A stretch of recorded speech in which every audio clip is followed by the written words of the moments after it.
Assalamu alaikum, hurmatli seyirciler. Millet telekanalının efirinde 7 kun informasyon talil programması diqqatinizga havale etili. Bu hafta olup geçkin en muhim ve en meraklı hadiseler hakkında bizim yayınımızdan tekrar tanışıla bilesiniz. Stüdyada sizler için Abdullah Acı Osman ve Fadime Sidmamu çalışacağımız. Şimdi ise yayınımızdan başlayımız.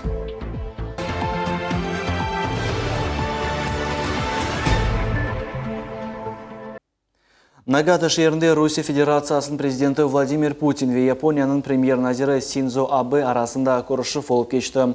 Владимир Путин зиярет черчевесінде Нагата ve Токио шерлерінде bulunacak.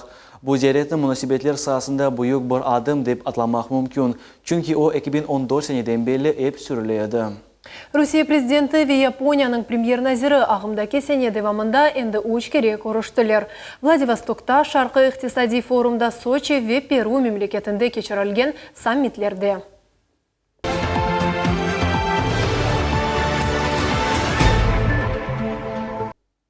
Крым Cumhuriyet başı Sergey Aksyonov Крым Cumhuriyet Kunu çerçevesinde Moskvada "Investiruy в Крым" adlı panel sessiyada iştirak etti. Delovaya Rossiya forumunun meydanında olup geçti. Toplaşmanın keçişatında iş adamları Kırım'ın biznes iklimi ve iktisadi geleceği hakkında malumat aldılar. Sergey Aksyonov kaydetti ki hakimiyetinin esas vazifesi bir yatırım, yani investitsion levhalarının refakatını temin etmek gerek. O hem de haber etti ki gerek olsa Kırım Cumhuriyeti'nin hakimiyeti biznes levhalarının iştirakçilerinin adlarını seslendirmeyecek. Мы готовы, мало того, то есть все свежие мысли, предложения интересные, то есть адаптировать, экспериментировать и так далее. То есть, если еще есть где-то опыт уже положительной реализации такого проекта на территории Российской Федерации в другом субъекте, это еще больше упрощает ситуацию. Я готов персонально вот здесь с коллегой проработать все его предложения, то есть в данном случае нарисовать план действий, то есть определить ответственных и дальше определимся. Нужен инструмент создания такой площадки, давайте создадим. А может быть мы и так, то есть в рамках уже того, что есть, работает, спокойно все это реализуем, коллеги. Я говорю, если желание есть, все остальное приложится. Bundan gayrı Kırım Kunu çerçevesinde Kırım Vitrina России adlı tögerek masa teşkil olundu ve Kırım Cumhuriyet Kurucuları Asosiyatsiyasının kendiş toplaşığı geçirildi.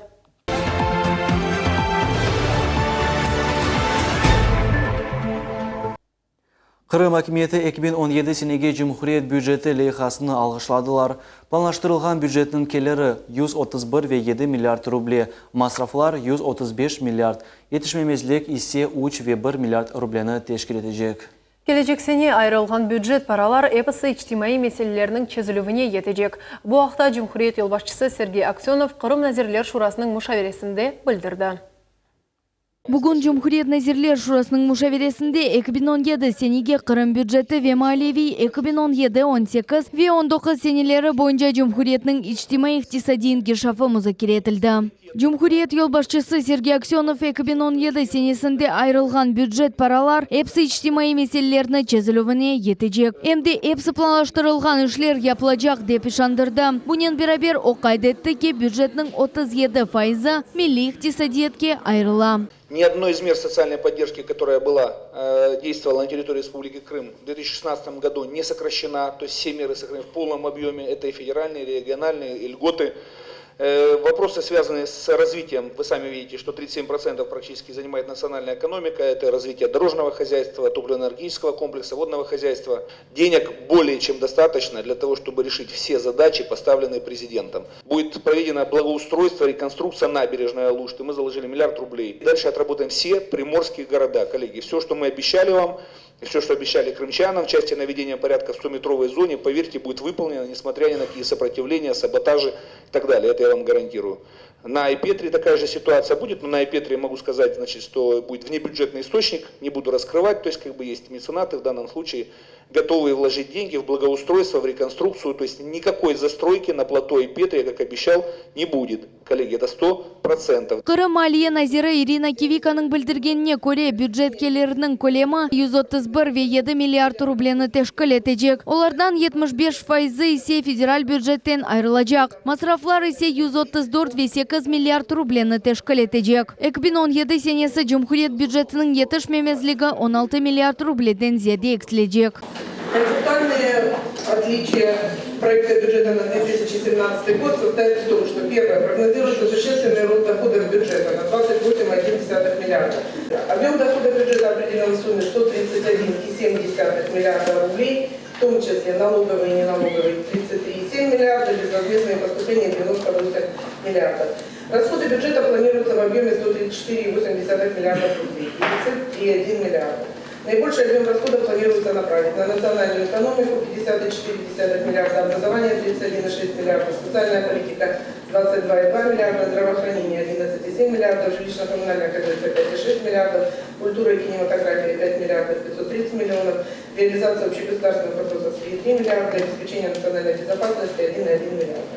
Қырым Жұмхуретнің иқтисади инкишаф назира Валентин Демидов өз небетінде қайдетті ке 2017-2018 ve 2019 сенелері орта айлықлар артажағы бекленілі.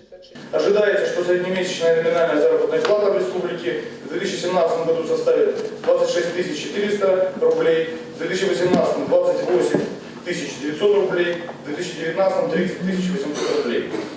В прогнозируемом периоде на 2017-2019 годы ожидается постепенный рост валового регионального продукта. 2017 год плюс 5,4%, 2018 плюс 9%, 2019 плюс 8,2%, который будет обеспечен за счет реализации стратегии социально-экономического развития Республики Крым, роста базовых отраслей экономики, агропромышленный комплекс, санаторно-курортный, туристический сектор, промышленность и транспорт. Развитие экспортно-ориентированных предприятий, реализация приоритетных инвестиционных проектов, строительство крупных инфраструктурных объектов, в том числе в рамках ФЦП.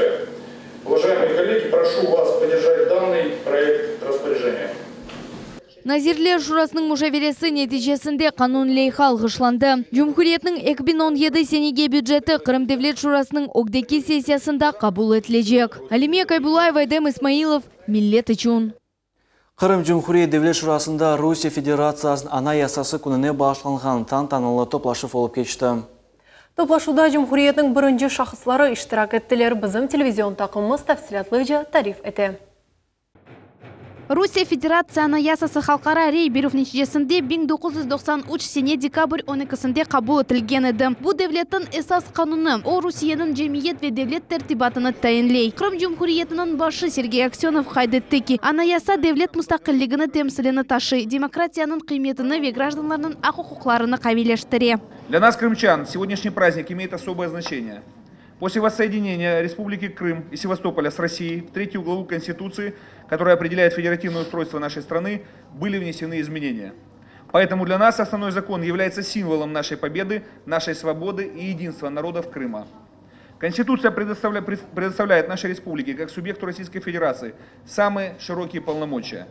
Основной закон открывает огромные перспективы экономического, социального и гуманитарного развития. Қырым Жұмхуриет Девлет Шурасының рейсі Владимир Константинов білдірді ки, эсас қанунда құқықи темел бекітілген. Бұл темел Русияның иқтисади, саяси ве ичтимай бүтінлігіні темен ете. Сегодня мы с вами празднуем день рождения основного закона Российской Федерации, главного правового документа, по которому мы сверяем свою жизнь, строим наши планы, которые являются залогом стабильности и правопорядка российского общества, гарантом нашей безопасности, соблюдения наших прав и свобод. День этот знаменателен для всей нашей огромной страны, для всех ее граждан. Женюби федераль дживарында Русия Федерация президент темсілчісінің муавины Кирилл Степанов и Минки. Русия Федерация анаясасының эсаслары ве қайделеріні реайет етілігі Қырым Жұмхуриетінің инкишафыны темеледір.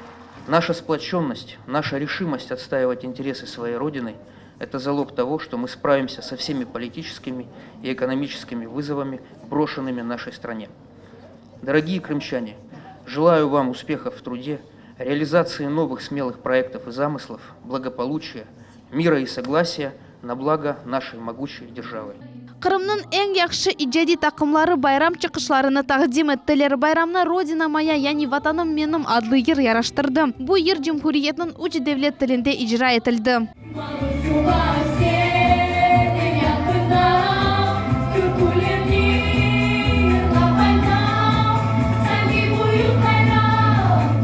Байрам мунасибеті еле бірінші шақыслар Жұмхуриетінің чеші тұса векілеріні девлет мүкефатлар еле тақдирледілер. Несіл Қырым татар ансамблінің ребері Хатиже Сулеймановаға Қырым Жұмхуриетінде нам қазанған медениет хадимы адлы мүкефат берілді. В любом случае, к этому очень долго шла, к этой награде. Поэтому я желаю, чтобы все руководители, которые работают, достигали же таких успехов и дошли до такого же звания заслуженный работник культуры Крыма, Российской Федерации, как и я. Мукафатлардан гайры векілерге медальлер ве Жумхуриет юлбашчысы адындан саатлер тақдим етілді. Султан Есетакаева, Санзивадинов, Миллет үшін. Қырым Девлет Шурасында миллетлер ара мунасабетлері бойынша комитетінің невбетеке топлашы болып кечті. Күн тәртібінде келешек вақытта Девлет Шурасының сессиясында музакире етілежек сөйлер бақып шығылды. Россия президенті Владимир Путин реабилитация ақында ферманыны имзаланған сон, реабилитация ақында справкалардың алмасы ең актуаль ве пытрақлы меселерден бірі oldu. Ферманға бинан олған билерден ватандашларымыз bu весиханы аляда elde етіп оламай. Devlet Milletler Komiteti'nin reisi Zaur Smirnov kaydetti ki, Bolye vaziyet Kırım Cumhuriyeti'nin Rusya Federatsiya terkebinde statusunun bağlı ve Merkezi Asya memleketlerinin tarafında içki işler nazirligi tarafından kelgen resmi müracaatlarga cevap vermege aşıkmay. Мы прорабатывали различные пути решения данного Bu sual çözmek için biz onun çeşit kararını gösterdiler. Kırım'dan devlet deputatı Ruslan Balbek Devlet Dumasının kararını bu tertip reglament olungan Rusya Federasyasının kanunluğa doğrultuğuna alıp kırdı. Bugün Kırım Cumhuriyet vade berdi. Biz bu iş başladık ve müsbet neticeni vereceğiz. Men ümit etem yakın vakitte Devlet Duması bu doğrultuğunu kabul edecek. Alazırda biz reabilitirilgen spravkalarının alınıvı kolay proses yapacağız. Çok yıl devamında beklenirgen insanlar bu spravkalarını alacaklar. Kırım İktisadiyet İnkişafı'nın nazir muavini Людмила Blank 2030 senesinde Kırım Cumhuriyeti'nin içtimai iktisadiyet inkişafına stratejiyası boyunca maruzası ile çıkışta bulundu. Anda ise esas olarak faal içtimai siyaset ve inovasyon iktisadiyetinin inkişafı belgelendi. Hasan Abiblayev, Dmitry Nizavoy, Millet Teлеканалы. Bizim televizyon takımlarımız Kırımның әрбір қасабасында olған мерақлы мевзуларını aydınlatmağa devam etti. Ermeni bazar sakinleri federal maqsadi leyha boyunca evler aldılar. 7 insan kvartiralarının sahipleri oldu. Олар епісі реабилиштірілген гражданлар ve бірісі оқсыз бала. Бақлы квартиранын сahiplerinin tanış olmak için bizim televizyon takımımız yol aldı. Çok yıllar devamında evsiz yaşamak nasıl olganını bu insanlar yaxşı bileler. Onların her birisinin öz tarihi var. Ama bu insanlarını bir mesele birleştire. Onların şahsi evleri yok. Bugün bu insanlar için kuvançlı kundur. Rusya Federasyası Prezidenti Vladimir Putin'in reabilitasiya akta emiri ve federal maksadi programa yardımı ile bu grajdanlar 8 kvartiranın sahibi oldular. Onlardan 7'si reabiliştirilgen grajdanlar ve birisi oksuz bala olarak kvartiralarının anahtarlarını elde ettiler. Приятное такое событие, в общем-то, с 2004 года. 2004 senesinde nevbete cedvel tizilgen Kırım Rusya erkanına kirgen son 2 yıl içinde nevbete turgan 15 aileden 8 aile bugün o evlerinin anahtarlarını elde ettiler. Bu vakıyanı Ermeni bazar sakinleri çok yıllar devamında beklediler. Nihayet kvartira almağa imkan peyda oldu. Memuriyette toplangan sakinler bu ev beru programması yerine getirilgeni için teşekkürler bildiriyorlar. Kaç yıldan betli bu günlerini bekledim ben. Көп yıldan betli общежитте durdum. Ana, şu günler mağa samый yaxşı günler boldu. Kuvançlı günler boldu mağa.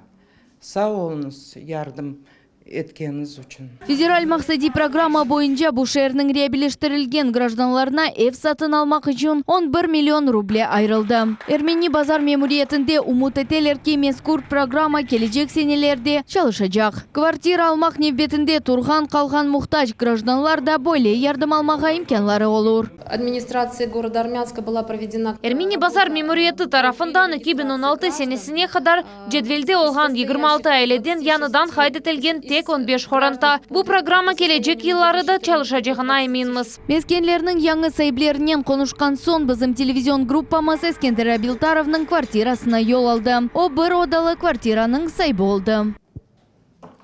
Eskender Abiltarov çok yıllar devamında yatakhanede yaşagan edi. Bugünden başlap oğuz ömrünü ise bu evde devam edecek. Bu yerde yaşayış için hepsi şaraytlar yaratılgan. Eskender Abiltarov bugün özünü baxtlı saya. Bu günü 11 yıldan beri bekledi. Bugün o 81 yaşta, onun balları yok. Bugünkü gün gece o yatakhanede yaşap umur geçirdi. Şimdi ise güzel odalarda yaşayacak. Bunday evlerini birinci görüşümüz.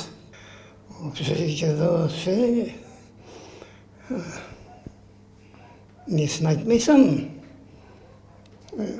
қоқысы, анда кіріші мұныңа. Саны өзі ванна бар, бек güzel, бек яқшы. Бүгін бақтын бек бегендім, güzel екен, бүтін шариатлар бар. Квартира алған гражданлар яқын вақытта яңы evlerге көчмеге азырлар. Алимия Кайбулаева, Асан Зивадинов, Миллет Ичун. Фашизм құрбанларына бағышланған матем тедбір Ахмжит Кефе yolunun 10 километрінде олып кешті. Бұл ерде Улы Ватан жың девірінде 18 бинге яқын Ехуди ве Қырымчақ халқылары атып өлдірілген еді. Миллет менсүплігінден себеп қартларының қадын ве балаларының жесетлері чұқырға бұрақылайды. Митинг iştirakçileri abede yerleşken yerге çiçeklerini koydular ve 1941 senesi elak olgan insanların hatırasına çıraqlar yaktыlar. Kırım Cumhuriyet başı Sergey Aksyonov sıcak sözleriyle bu tedbirde çıkışta bulundu. Adamlar atıp öldürülgen yerde Rov мемориалının kapsulası көмілді. 18 тысяч человек находится в этой братской могиле. Ну, здесь много и людей родных для тех, кто сегодня пришел, то есть как бы близкие родственники, друзья, знакомые, одноклассники. То есть место памятное для всех, и как увековечение места жертв нацизма, считаю, что здесь должен быть мемориальный комплекс. Инициативная группа во главе с представителями еврейской общественности в данном случае рекомендует и предлагает уже к реализации, то есть один проект. Вот к концу следующей недели мы рассмотрим с участием московских архитекторов. И я уверен, что вот такое место должно быть увековечено с тем, чтобы никогда не допустить повторения подобных зверств. Бүтін Қырым Ехуди Конгрессінің президенті Ян Эпштейн тариф етті ки мемориал комплексінің лейхасы әнді азыр. Значит, к настоящему времени проект этого комплекса готов, но я уже говорил, он требует доработки. Мы, думаем, в ближайшее время его сейчас отработаем, доработаем, и у нас как бы этот вопрос будет решен. Значит, он предполагает, что это будет в виде саркофага, но с учетом того, что здесь постоянные раскопки, поэтому мы приняли решение сделать в виде саркофага. Там также будут указаны все фамилии, которые у нас сегодня есть, около 3000 человек, которые уже сегодня известны. И сейчас занимаются краеведы тем, чтобы эти фамилии восстановить и по возможности их найти. Қырым Cumhuriyet Devlet Şurasının reis muavini Rimsi İlyasovның sözlerine göre bu yerde 300'ge yakın Қырым татарлар да öldürüldü. İsteğimiz faşist ideologiyaga qarşı mutlaqda bütün milletler ko'rsatmaya kerak bo'ldi. Çünkü bütün dünyada işte o kadar adam vefat etti. Ve onun için de biz bunda milletke bakmayıp hepimiz bundamız. Onların arasında Kırım Tatarlar da. Çünkü bunda Kırım Tatarların sayısı bir 300 adamga yakın bunda көмілген var. Қырым Cumhuriyet Milletler Ara Münasebetler ve sürgün etilgen gражданларның işleri boyunca Devlet Komitetinin reisi Zauр Smirnov da bu yerde faşist tarafından elak olgan insanların soylarına destek ve samimi sözler bildirdi.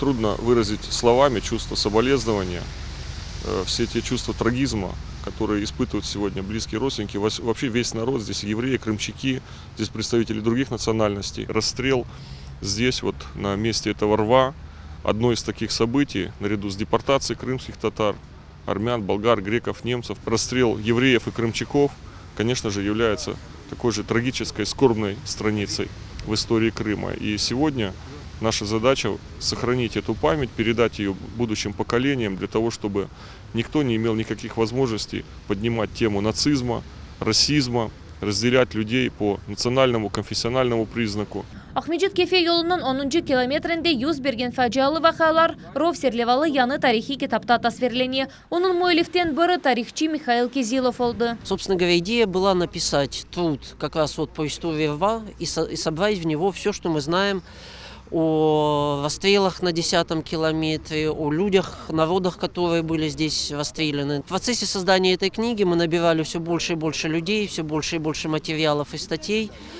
Вот, и получился такой монументальный труд, около 700 страниц в общем и целом. Bu yerde elak olganlarının soy soplары ve yakınları bu yerге her yıl ölümlerinin hatırasını anmak için keleyler. В нашей семье погибло очень много родственников, а самое главное отца родителей. Когда отец вернулся с войны в 1944 году, то родители расстреляли, не нашел ни своего дома, ни родителей. Дом был разбомбили, а родители расстреляли. Так что у меня здесь и дедушка, и бабушка, и тети, и дяди, очень много родственников лежат в этом рву. И у нас уже возникла такая традиция, из года в год ежегодно мы отмечаем этот день памяти расстрелянных крымчаков. 80% нашего народа лежат в этом рву. Матем тедбирлерден сон onun iştirakçıları Холокост терлевалы хатырат сергені зиярет еттілер. Анда олған бүтін весихалар ве фоторесімлер Қырым Жұмхуриет Девлет архивінден алынған. Хатыра күн реквием ақшамы иле екінленді. Бұ тедбірде Девлет Дума мебусы Руслан Бальбек де иштирак етті. Россия борется с нацизмом, с экстремизмом не словами, а делами. Да, то есть это действительно такой вот для крымчан объединяющий фактор, который позволит, напоминая о трагедии Холокоста, не допустить его и в будущем. И поддержка органов власти как раз-таки свидетельствует о том, что сегодня может быть и миссия России не допустить распространения этой чумы 21 века, от которой страдали люди, от которой гибли целые поколения. Симфония оркестры ижрасында Алимдар Карамановның оркестры или Кемане үшін симфония яңғырады. Бұл эсер аты пөлдірілген Қырымчақ вейхуделерге бағышланған еді.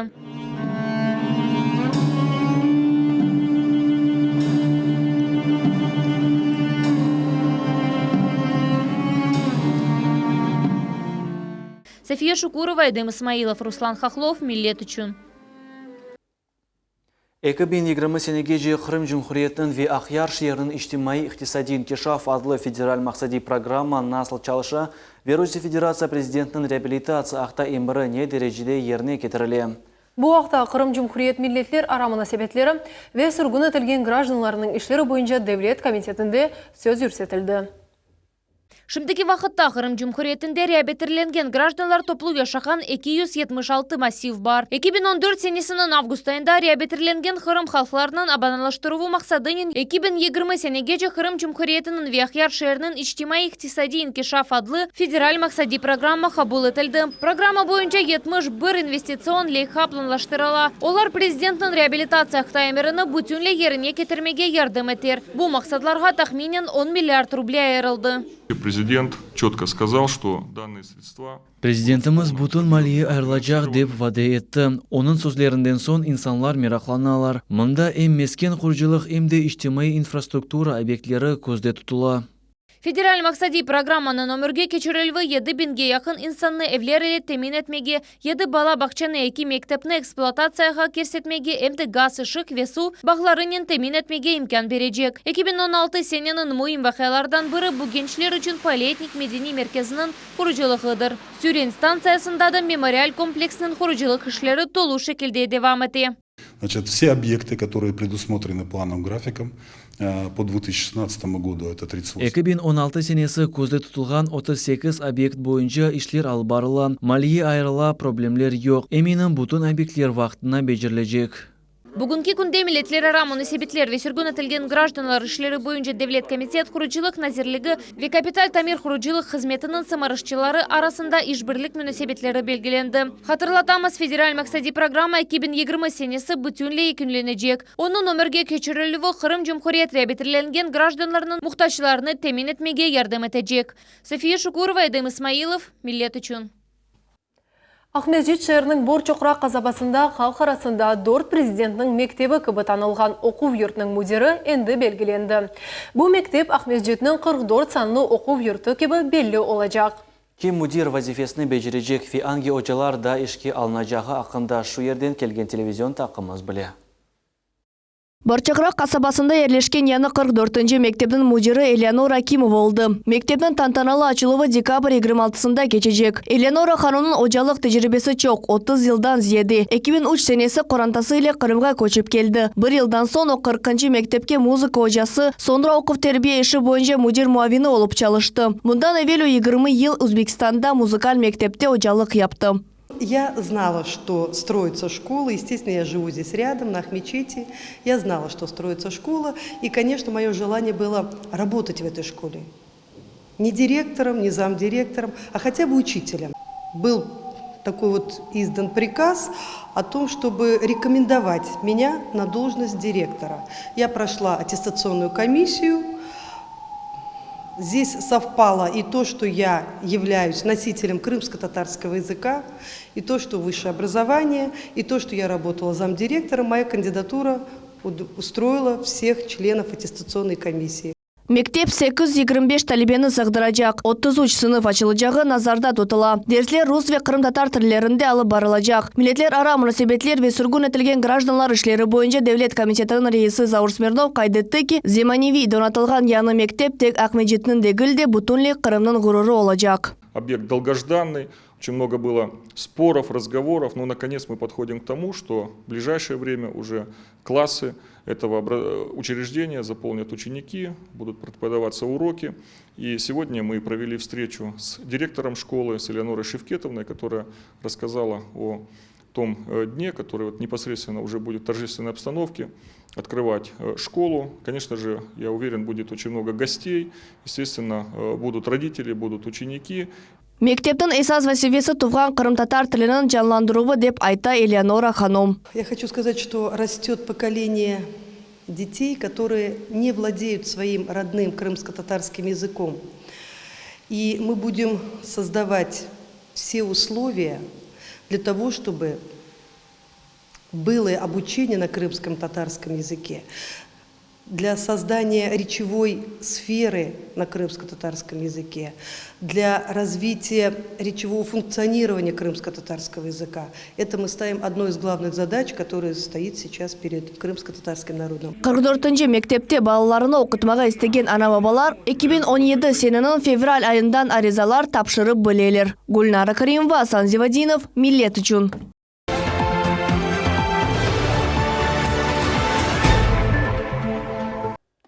Шымдайсы урметлі серджілер мұсафыр иле сөбетлешмеге вақыт келді. Бүгін бұл студиямызға Борчоқрақ қасабасында ерлешкен мектебінің мудеріні Элеонора Акимованы давет еттік. Селам алейкум, Элеонора ханым, хош келдіңіз еді күн программамызға. Алейкум селам. Элеонора ханым, білеміз ки, бұл Эфстаневи мектепнің мудері сіз олажаңыз.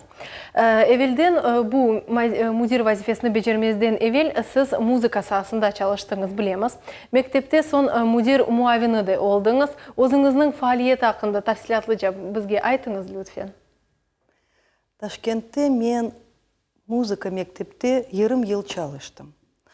Қырымға келген сон мектепте ocakçı болып çalıştım ve ilmi bölüm müdürü olup деп çalıştım.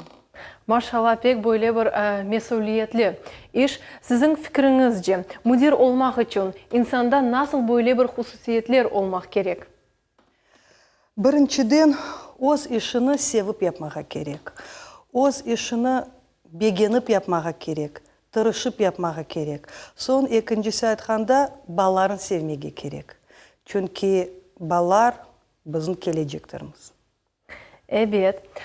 Siz özünüzün o günde böyle bir nasıl maksadlar koyasınız? Siz inşallah mektebinin başlığı olacağınız planları alsak. Mesela böyle bir milli tögerekler yapmağa tırışacağınız mı? Білесіңіз, біздің балаларымыз Қырым татар тілінде, ана тілінде лaf etmей. Не үшін білмеймін. Мен істеймін мектепте öğretmege баларын, біздің баларымыздың öğretmege Қырым татар тілінде laf etmege. Бекім оларға бақып, ана-баба Қырым татар тілінде laf etecekler. Мына бұл işin yapsақ, пек doğru olur еді. Бала Қырым татар тілінде, ана тілінде laf etse, пек yaxşı olur еді. Doğru, gerçekten de bizim gençlerimiz, balalarımız Қырым татар тілінде laf etmek gerekler. Eleonora hanım, siz bizim seyircilerimizge ne tilemege ister ediniz? Урметлі ватандашлар, мен сізні жан жүректен келечек яна елнен хайырлайым. Сізге саулық, тілеметлік селейім. Вестейім айтмаға 1 февральден башлап, аналар, бабалар бізге мектепке келіп, ариза yazып, баларға 1 сыныфке келіңіз, біз сізін беклейджеміз. Элеонора ханым, çok sağ olunuz kelip bizim suallerimizge cevap bergeniniz için. Sizge de çok sağ olunuz. Biz ise devam etemiz.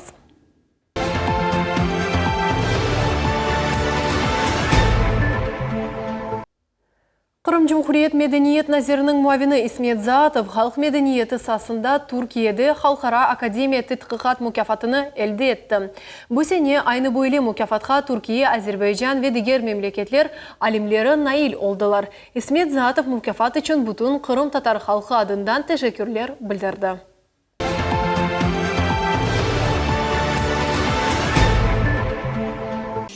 Октябрь экісінден башлап Алина Темиркаева хастахане ятағында болуна. Башта Сақ районның хастаханесінде ажеле амелияттан кечті. Октябрның 21-інде ise қыз чықыш реанимация тақымы ярдымынен Жұмхури бала клиник хастаханесіне еткізілді. Мұнда бір ай кома вазиетінде болунды. Илеріде тедавиленуы ичун Алинаны психоневрология бөлігіне кечірділер. Бұл бөлікнің музиры айта, қыз чық шымды де ағыр, амма стабиль алда болуна. У нее сохранен цикл. Қызда уянып отырув циклы сақланылып қалдым. О көзлеріні ача. Бетінің мускулатурасында әрекетлер бежере. Дигер функцияларны протезлерге кечірмек керек. Бала зондның ярдымынен яшай. Нефес алмақ үшін она трахеостомик буручықны кечірелер. Бала мустахил оларақ отырмай, башыны тұтып оламай. Бетінің адалелеріні дуймай ве алышқанлықлары да yok. Умумен қызның аңлав кефиеті вегетатив алда олып, қанатлендірмейже сайылан. Чүнки о ичтимай жеттен фаал дегелдір. Хаста кемерді көзлеріні açıp kapatan. Kızның anası gece kunduz onun yanında bulunan. Liliya Hanım aytkanına göre tedavilenuf bedava. Ama pahalı ilaçlarını ve diğer ihtiyaclarını aile öz parasına alan. Kızımızın Allah'ır, şimdi o bir şey anlamay, aytmay. Biz Allah'a sığınıp o tedavilenir dep umut etimiz. Gün kızның tedavilenuvunu alıp bargan ekim hastanı bakan. Ekimlerinin sözlerine göre ruhtan tuşmemek gerek. Kız nasıl alda olsa bile anasının sevgisine muhtaç değiller. Bu en esası. У нас есть. Biz optimistik tahminlerini beremiz. Eğer biz bu tedavilenuvdan keçsek, bala özünü yaxşı duyup başlar. Aslında bu gibi yaralı hastalar çok müddetli tedavilenuvda ve ana babası yanında olganına muhtaç. Alina'nın anası ayta ki, aile tedavilenuvunu bu derecede kaldırmağa istemey. Onun için Kuranta başı federal hekimlerge müracaat etmege planlaştıra. Babamız Moskvaga barıp anda hekimlerden konsultasiya almağa istey. Belki alimlerden bağa çıkıp olur. Yardımga pek umut besleyimiz ve men ayrı teşekkürlerini bizge endi yardım etkenlerge bildirmege isteyim. Çok açık gönüllü insanlar bizge bilamızda yardım ettiler ve eğer imkan olsa yardımın er şekline memnun olurmuz. Yardım kolunu episi istekliler uzata bileler. Maliyevi cihetten yardım göstermek için kızının anasının hesap numarasını beremiz. Temirkayeva Liliya Asanovna, Fadime Seyitmamut, Ayşe Шулакова, Ибраим Ганиев, Millet için. Ахмежит районы молодежной көйінде яшаған Адиевлар Құрантасы яны мескенде кескін мұқтач айле 25 жылдан белі вақтынжа құрылған евчікте яшамақты. Бүгінгі күнде евчік йықылы башлады. Адиевлер ватанға 25 yıl evvel avdet oldular. Kırım Tatarlar toplu yaşagan yaşlıq adlı masivinde yaşap başladılar. Toprak damартасыны alıp vaqıtınca kurulgan evçikte bugünge kadar yaşaylar. Evimiz kazayı alda bulunan, her şey yıkılan. Damı tuşe, divarlar kırılan. Balkalar yerinden çıktılar. Vaqıtınca kurulgan evçikni gaz trubası tutan. Dilara Adiyeva tul kadın. Küçük vakıtınca kurulgan evçikte ihtiyar babası Kiyevi kızı ve torunu ile yaşamakta. Mesken şarayıtsız vanna odasının yerine mahsus oda kullanıla. Divarlar yıkıla, damdan ise suftama. Kızdıruf sisteması olmağanı için Kuranta gaz plitası ile kızdırıla. Dilara Hanım ayta ki, aşhanede sıcak olsa bile hava soğuk olganda başka odada pek bulunmakның çaresi yok. Devamlı vakitte aile kvartira almak için nevbette tura. Стоим в сельсовете на учете. Көй шурасында квартира алмақ үшін невбетте турамыз. Насыл басамақта olganımızны sizge айтып olamam. Олар бұны айтмайлар. Куршут Адиев 83 yaşında. O cenk evladı adlı kategoriyadandır. Vatanға avdet olungan son öz kolları ile taşını taş üstüne koyup vakıtınca evçik kurdu. Lakin yanı ev kurmağa endi ne sağlığı ne de takatı var. Şimdi o çok ısı vakit döşekte yata. Omurunun kalgan günlerini güzel şarayette geçirmege arzu etti. Evde yaşamak isteyeyim. Torunlarımı oturmak isteyeyim. Şimdi yaşay terenda yaşasak. O da olurum olmazım. Ну, бывает, шүкір. Адиевлер та чох yıllar evvel Времянка yanında yanı ev kurup başladılar. Lakin bu işin sonuna çıkmak için çare olmadı. Kurantada tek Dilara Hanım ve onun Kiyevi çalışalar. Kızı dekret tatilde, onun 1,5 yaşlı balası var. Маңа evning damını kapatmağa yardım etkenlerini pek ister edim. Bu evde babam, ballarım ve torunum ile kuvanıp yaşamağa isteyim. Eğer bir odanı abadanlaştırsak, bu güzel olur edi. Meskür Koranta реабилитирленген гражданлар için mesken kuruculuğunu yekünlenmek için programma olğanı aqta bölüp, Ahmetjit rayon memuriyetinin milletler ara münasebetleri boyunca bölügüne müracaatta bulundular. Endi bargan soň endi ikinci sefer olar mağa aytdı, büdjetde dedi, şimdi yoktur dedi akçı. Bir çare etip endigi yılga, bir çare etip yanvar ayında kene dokument tapşırması gerek dep aytkan edi. Hukumet az gana yardım etse, soň bir çare etip bir koske kirse bile, hod balasından kuvanıp, torunlarından kuvanıp oturur edi. Ahmetjit rayon memuriyeti başının muavini Ruslan Yakubov bu programma boyunca böyle izahat berip, Korantanın arizanı ne için reddetkenlerini anlattı. В пакете документов Абдиевой Диляры не было документов, подтверждающих ее первоочередное право, что послужило одним из оснований для отказа. Вторым основанием было отсутствие лимитов. Документы, подтверждающие инвалидность ее отца, не было. Более того, мы запросили сведения у Департамента труда и соцзащиты, которая нам сказала, что такого человека у них в реестре, принадлежащие к льготным категориям, там, к инвалидам, не имеется. Ruslan Yakubov koştu ki bu yıl maddi yardımını almaganlar gelecek sene gerekli vesikalarını toplap memuriyetke müracaat etmek gerek. Ondan son komissiya teşkil olunacak. Ayşe Şulakova, Akim Bekirov, Millet için. Gürçi rayonunda sürgün olunған gражданлар sayısından 6 aile kvartiralarının sahipleri oldular.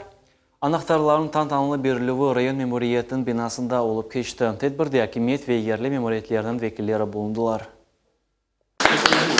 Ключ. Это да, вселяйся.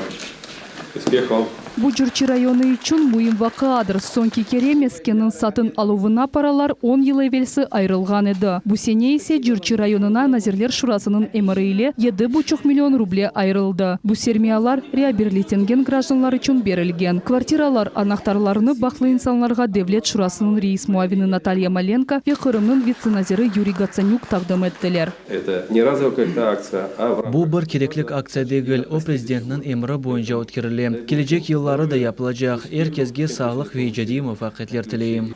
Kvartiralarının seçilövi ve satın alınması ile Gürçi rayonunun memuriyet vekilleri uğraştılar. Bu 3 kvartira Gürçi kasabasında, ikisi ise Orman Acı köyünde, biri ise Kristiyanovka köyünde yerleşi. İnsanlar adından çok teşekkürler bildirim. Her bir anahtar ile ev duası yazılgan kağıt berildi. Remziye Bekirova çok yıl kvartira növbetinde turdu. Bugün nihayet onun için baklı gün. Endi onun şahsi evi var ve onun meydanlığı 56 kvadrat metrini teşkil etti. Devletke yerli memuriyetke bizge kvartira berilgeni için çok teşekkürler bildirem, pek baktılımız. Kvartiralarını alganlar arasında Alidinovlar ailesi de var edi. Akkay apay ikisi de sakatlar. Ava bozulganı için tedbirge kelip olamadılar. Çok beklenilgen anahtarlarını olarga memuriyet vekilleri getirecekler. Mehmetovlar kvartira anahtarlarını da anayasa günü elde ettiler. Meryem Hanım ayta ki bu günü 20 yıldan ziyade bekledi. Çünkü çoktan beri öz meskenin sahibi olmağa arzu eteydi. 5 insandan ibaret olgan Koranta gazsız ve başka şaraitsiz küçük odalarda yaşamağa mecbur edi. Dom nebлагоустроенный. Eski evimiz yaramay aldaydı. Kanalizasiya gazı yok edi. Sabah ile kızınaydık. Şaraitsiz kazayı alda bir evçik edişti. Mehmetovlarının yanı meskeni Gürçi kasabasında yerleşi. Bu yapısı şaraitler ile Balaban 3 odalı kvartira. Mında gaz da var. En esası endi Koranta azasında öz köşesi olacak. Herkesten çok meva kartana kuvana. Yanvar ayında o 86 yıllığını kaydedecek. O baklı çünkü doğan gününü yanı evde geçirmeye niyet etti. Selamun aleyküm evliye. Allah kısmet etse ana senin komnatan olacak. Elhamdülillahi Rabbil alemin. Errahmanirrahim. Maliki yevmiddin. Yakin abudu yakin istayın. Meryem Hanım ayta ki kvartira hakkında çok vakit arzu eteydi. Kuvanıp ev içinde ekskursiya ötkirdi. Эта комната мамина будет. Bu odada anam yaşayacak, onun için ayrı bir odana ayıramız. Kartlığında rahat olsun dep, mında ise bizde zal ve musafirhane, bu odada ballar için yer olacak. Мерьем Меметова ярдым эткенлерinin әрбіріне тешікірлер білдірді. Президент. Бұл программа үшін президентімізге мемуриет векілеріне векой журасының рейсіне тешекүрлер білдірем. Хатырлатамыз мескен берілігі Русия президенті Владимир Путиннің реабилитация ақында емірі бойынша өткерілі. 2,5 ел девамында ярым адамызда 400-ден зияде ватандашымыз яны квартираларының сайыплері олдылар. Айша Шулакова, Аким Бекиров, Миллет Ичон. Ичкі ве Жанкой районында да реабилитация етілген гражданларының сайысындан 15 қоранта өз евлерінің сайыплері олдылар. Эф анақтарларының тантаналы берілуі Русия Федерациясының анаяса күні чірчевесінде өткерілді. Евлерінің сайыплері Жанкой районында омыр кечірген 5 айле бе ичкі қасабасында яшаған 10 қоранта олдылар. Олар айтқанларына көре мескен алмақ үшін 25 жылдан зияде невбетті тұрдылар. Вениайет бүгін бұл инсанлардың арзулары керчеклешті. Олар көз яшларыны тұтып оламайлар. 9 сенесінден берлі бір евге барасын, 2 ел отырасын, қуалай жіберелер. Башқа евге 1,5 ел бір ерде, 2 ел бір ерден олетіп, евден жүріп, уже чарем совсем қалмағанда. Боле қысмет олды. Шүкір, бұл күнге еттік. Алла саулық берсін, енді девам етіп отырмақ. Қалған нарға да, очертлерде тұрған нарға да, епсіне Алла қысмет еді. Вот сертификат, вот только кат докулды. Вот балабан документ. Балабан жоллар жүріп, бір асырға яқын бекlemек керек болды. Ана бүгінде сау олсындар. Бұны ішлеп шығарған адамларыны, комитетіні. Чоқ балалы Талуповлар қорантасы 2010 сенесінден башлап невбетті тұралар. 6 ел девамында қоранта 6 бала иле кираға тұтылған евлерде яшамаға мечбүр еділер. Енді бұл қорантаның оз мескені бар. Бір қорантада ең азындан 6-дан еден олықсын. Епсіне күш қуат берсін, саулық берсін. Егерде енді қоллардан кегенлерінің шилерін япсын. Реабилитация етілген гражданлар үшін мескен айрылуы Русия халқларының этно-медениет инкишафы ве халқларының достық мөнсебетлеріні қабелештірмек. Қырым Девлет программасы бойынша амелге кечіріле. У нас отдел по делам культуры, религии и межнациональных отношений, сектор межнациональных отношений отработали очень серьезно по этому вопросу. И вместо 4 планируемых мы приобрели 5 домов, 5 домовладений для жителей и на сумму 5 миллионов 450 тысяч. Жилые помещения у нас градируются от однокомнатной квартиры и до жилого дома порядка 90-100 квадратных метров. У нас на квартирной очереди 4 человека получили из первоочередной очереди и 2 человека, то есть 6 человек из первоочередной очереди и 4 человека из общей очереди. Первоочередники у нас инвалиды, у нас реабилитированные граждане из числа тех, кто были рождены 31-32 годов.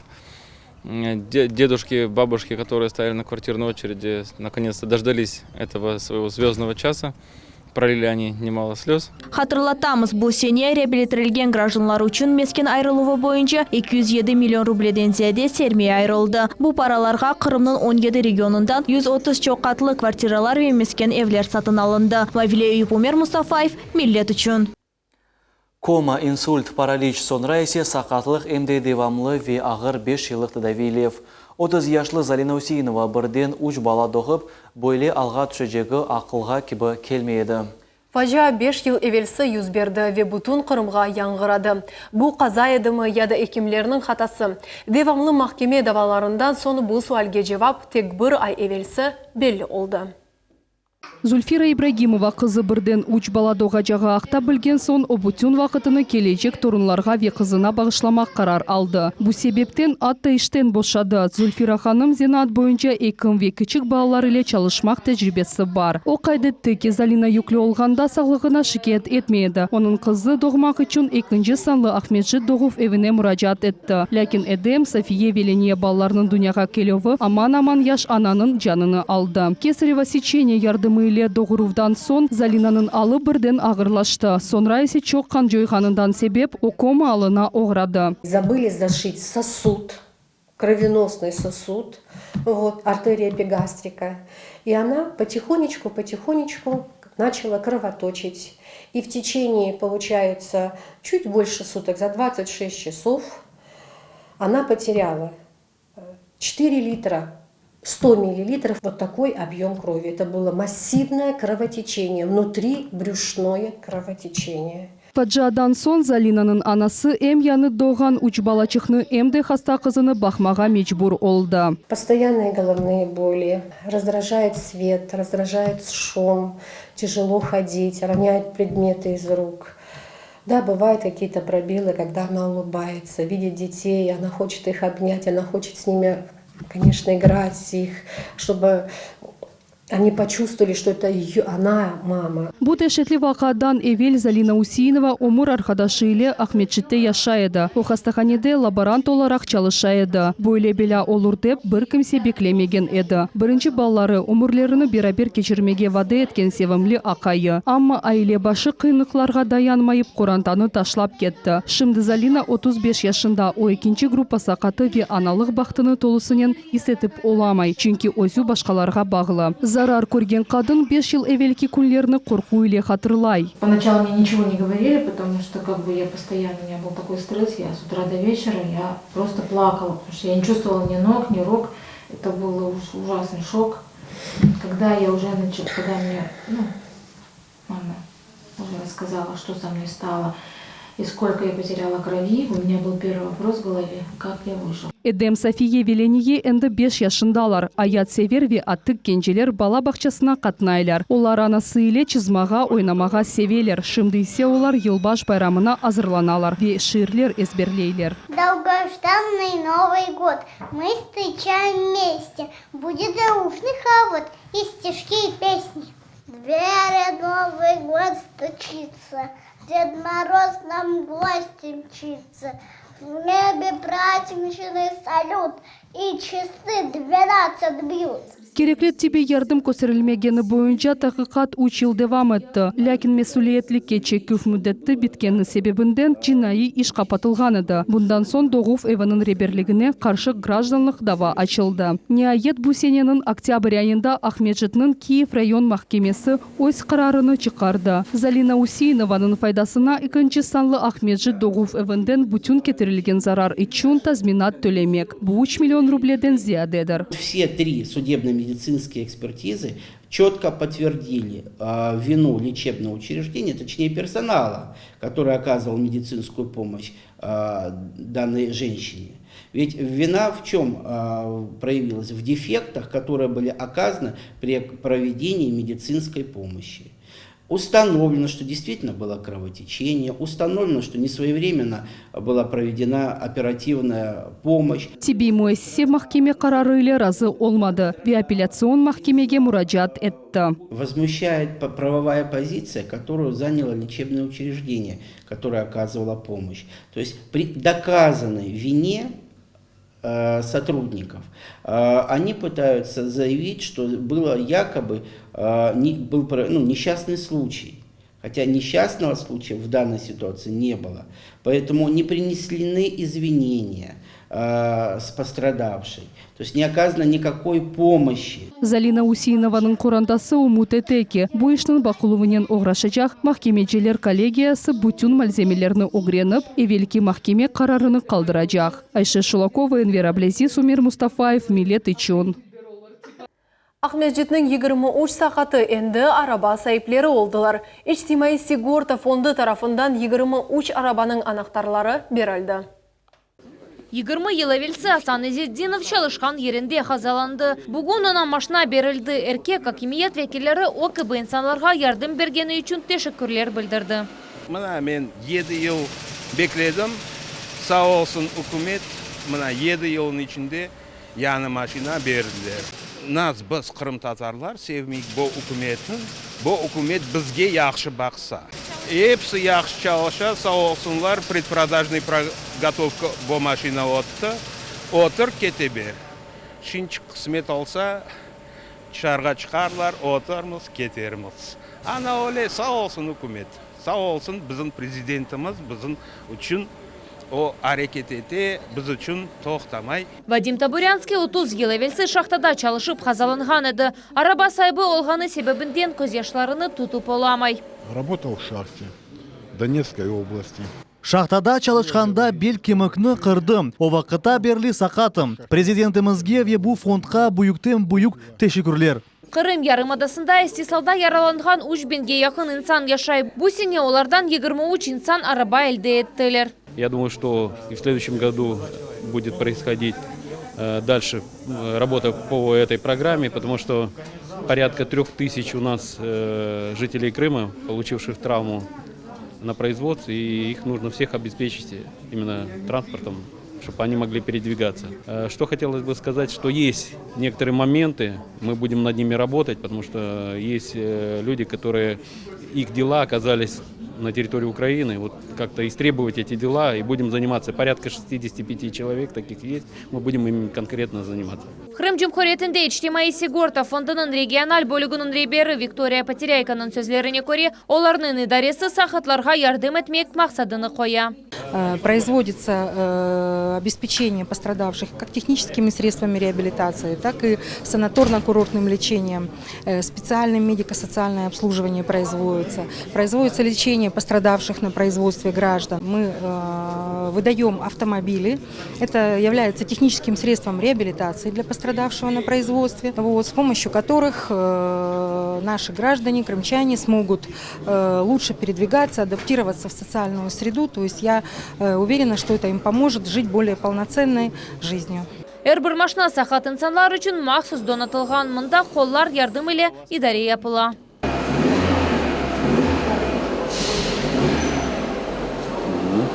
Отлично. Так, ну что, понятно. И сигнал. И аварийка у вас центральный. Арабалар берілген сон машиналар тұрған ер бошап қалды. Бұ тесадуфинде гіл, чүнкі арабалар сәйіплері бірден машина дүменлері огүне отырмаға істек білдірділер.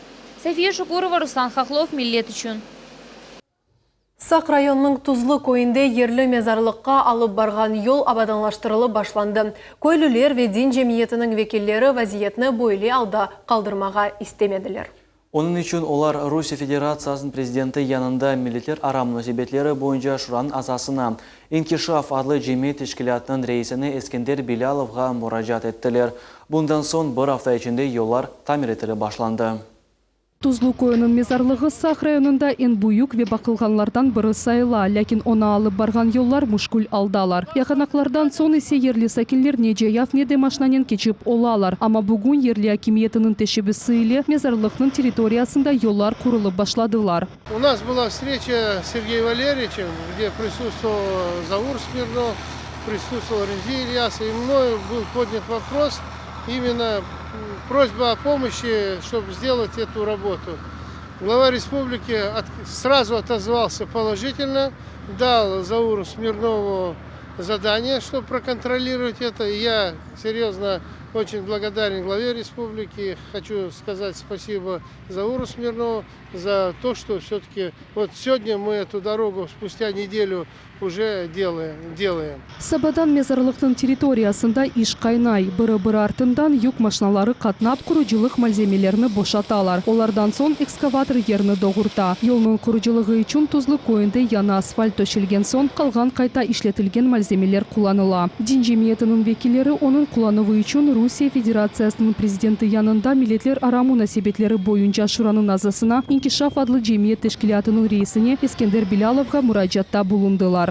Он сказал, если будем делать, значит делаем и на христианское, и на мусульманское кладбище. Здесь, чтобы никакой разницы не было. Потому что дорога и туда плохая, и сюда плохая. Но кладбище находится рядом. Eskender Bilalov айтқанна көре мезарлыққа алып барған yollarının абаданлашырывында көй шурасының рейсі ерлі мебуслар ве Сақ районының Крымдорстройының башы иштирак еттілер. Мы видим то действие, которое жители села ждали очень-очень давно. А конкретно обратились мы с одной простой просьбой помочь отфрезерованным материалом и техникой для подсыпки к местам захоронения в селе Михайловки. И речь не шла не о отдельном мусульманском православном кладбище. Tuzlu koyunda 200'ye yakın Kırım Tatar ailesi yaşamakta. Onların ekseriyeti bizim urf adetlerimizge göre yaşaylar. Mezarlıkны tek dini bayramlarda değil, başka günleri de ziyaret etmek mühim ve sevap sayıla.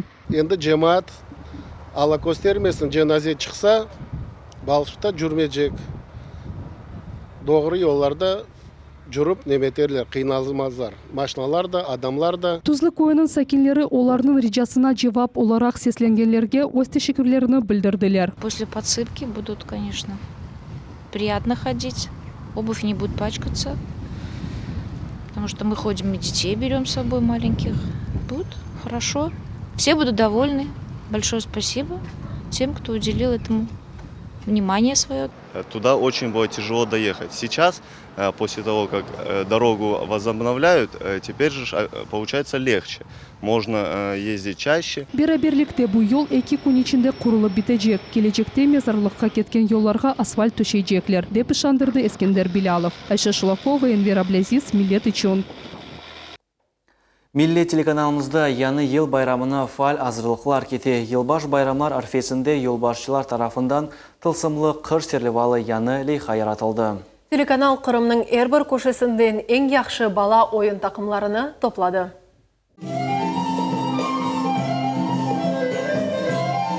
Yılbaş bayramlar arifesinde Milli telekanalımız Kırım'nın әрбір köşesinden kelgen belli bala ijadi kollektivlerini topladı. Yaş artistler mında tılsımlı şadlı leyhada iştirak etmek için keldiler. Bu telekanalımız ile teşkil etilgen birinci böyle mihyazlı bala leyhasıdır. Milli telekanalının general müdür muavini Suzanna Khalilova'nın sözlerine göre balar bu gelecek medeni nesilimizin vekilleridir. Onların istidatlarına ayrı dikkat ayırmak gerek. Balalar bizim geleceğimiz. Bunu bizler unutmamak gerekmiz. Onlar ecdatlarımızın başkalagan işlerini devam edeler. Kırım'da yaşap. Onlar bizim geleceğimiz. Kırım'ın geleceği, halkımızın geleceği. Millet telekanalı ise bu yönelişte öz işini devam eder. Tılsımlı şadlı leyhanın alı baracısı Murat Bekirov Serciler bala konsertinden ne beklemek gerekligi hakkında hikaye etti. Onun sözlerine göre konser programması bir kimseni pervasız kaldırmaz. Bugün biz sizler için mühim ve meraklı konser hazırladık. Onda 21 номер olacak. Çeşit türlü ansambl, oyuncular ve yırcılar iştirak edecek. Eminim ki sizler onu beğenirsiniz. Alem adlı Kırım Tatar halk bala takımı öz meraklı ve parlak çıkışlarını nümayiş etti. Nazire Emir aytkanına göre yanı yıl balalı hatırlarla bağlı. Onun için bala kollektivlerinin çıkışları tesadüfen değil. Новый год всегда ассоциируется с детством, всегда ассоциируется со сказкой, с мечтами.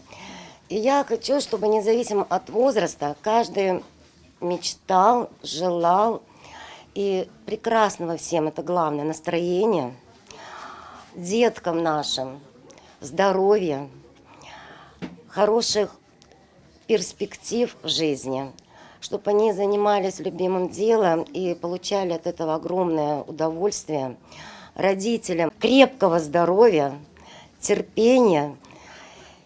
И пусть сбываются все наши мечты, пусть сбывается сказка.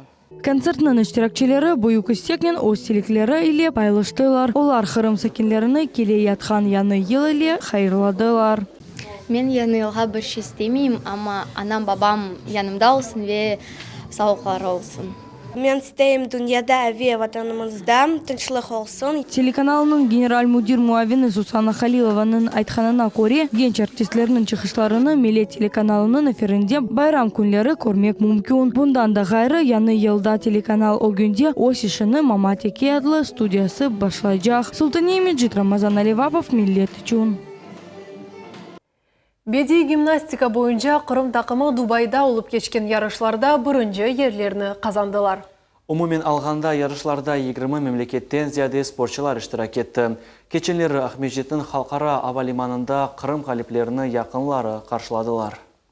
Кырым спортчылар такымы оз идманчылары ве ана бабалары ile берабер ватанга кайттылар. Ава лиманында спортчыларны оларның достары ве сой акрабалары каршыладылар. Гимнасткаларның идманчысы айта ки, ярышларда Кырымны 9 спортчы тақдим етті ве аман-аман эпосы медальлер ile кайттылар. Это был первый. Бу bizler için birinci ve pek yaxşı turnir oldu. O Dubayda geçti. Denene oldu desek de kelişir. Her şey yüksek seviyede geçti. Ballar güçlü ediler. Umumen yarışlarga 21 memleket katnaştı. Bizim ballarımız da ozunu pek yaxşı gösterdiler. 9 insan takımımızın terkibine kirem ve epoсы medaller ile keldi. Biz memnunmuz.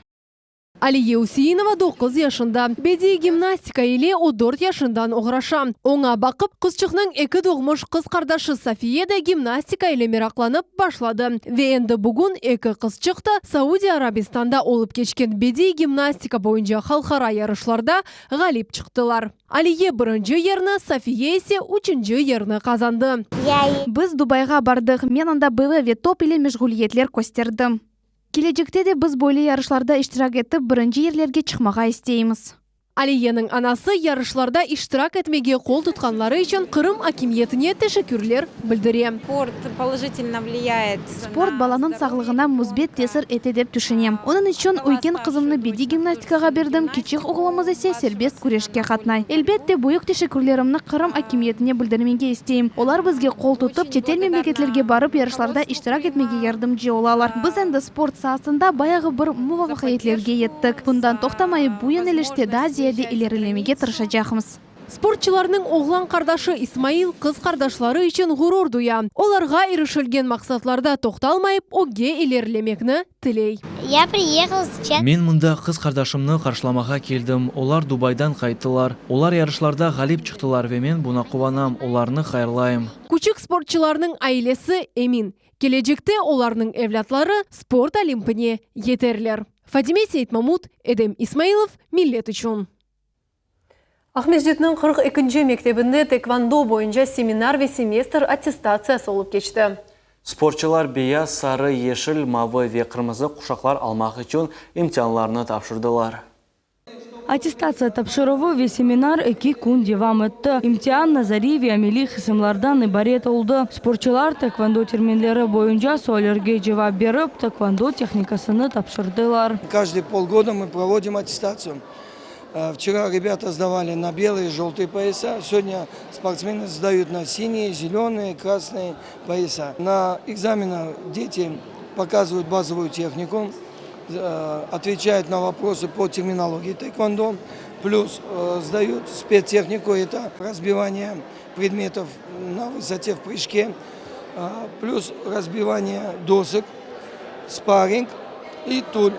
Базовый комплекс упражнений. 3 sportçu birinciden sertifikatlarını aldılar. Onların arasında 12 yaşlı Alim Yusupov. Oğlan aytkanına göre bu basmaqna geçmege kolay olmadı. Ama o isteklerini yerine getirdi ve ögünde endi başka maksadlar koydu. Я хочу добиться 9-го дана и стать тренером. Я очень благодарен своим родителям, особенно папе.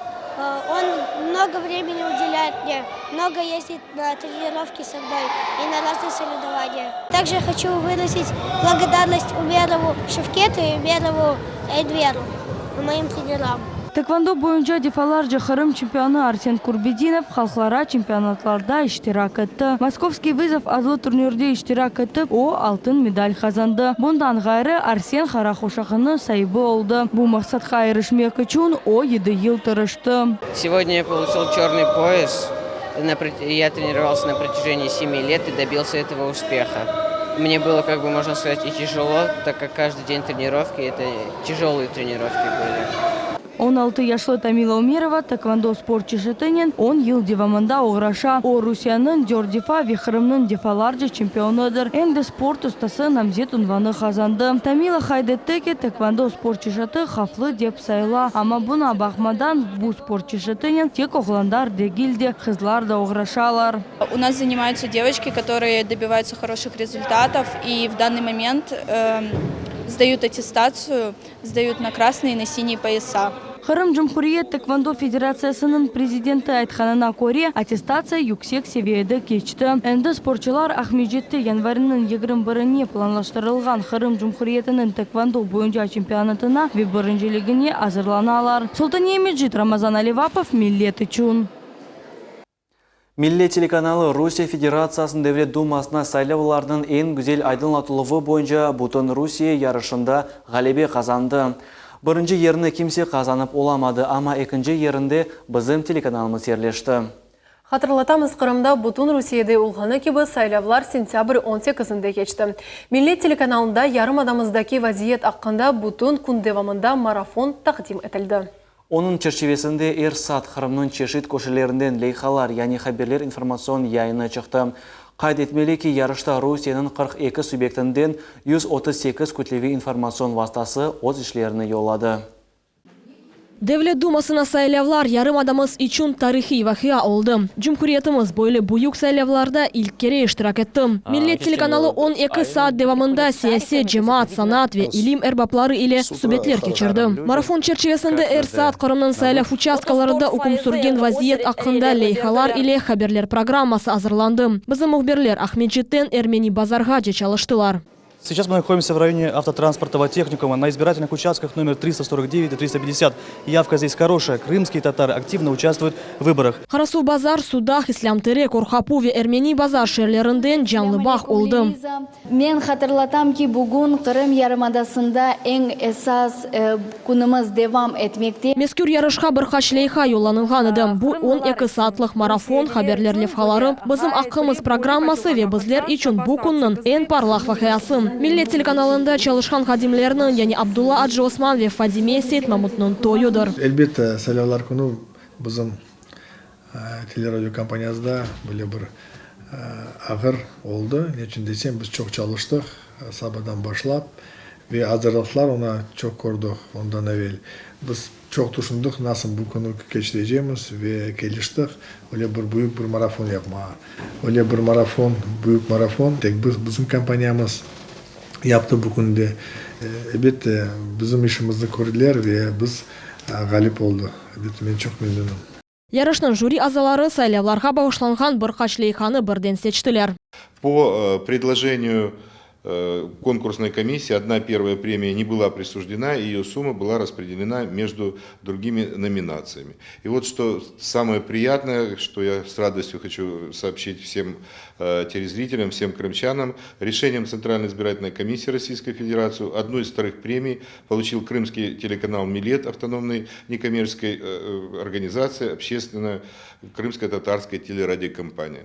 Таким образом, вот тот ролик, который был прислан и был участником этого конкурса, ему было уделено, кстати, хочу сказать, такое очень большое внимание, его смотрели непосредственно даже на заседании Центральной избирательной комиссии, вот такое вот было принято решение, с чем я хочу поздравить вас прежде всего и нас тоже с этим, так сказать, очень важным моментом, который был принят вот на заседании Центральной избирательной комиссии. Millet Telekanalında marafon keçiriливи endi yaxşı anege çevirildi. Бір muhim vaqıaga bağışlanğan böyle marafonlar hazırlana. Mevzu ile bağlı olarak biz çeşit musafirlerini davet etemiz. Studiyada telefonlar çalışa. Haberler komandası da elbette operativ şekilde levhalar hazırlay. Bu ise sonki mükafat olmayacağını vade etemiz. Biz kenede böyle levhalar hazırlap teleseyircilerimizni quvandırmağa devam edeceğiz. Liviza Sidbilyalova, Neriman Tarsinova, Millet üçün.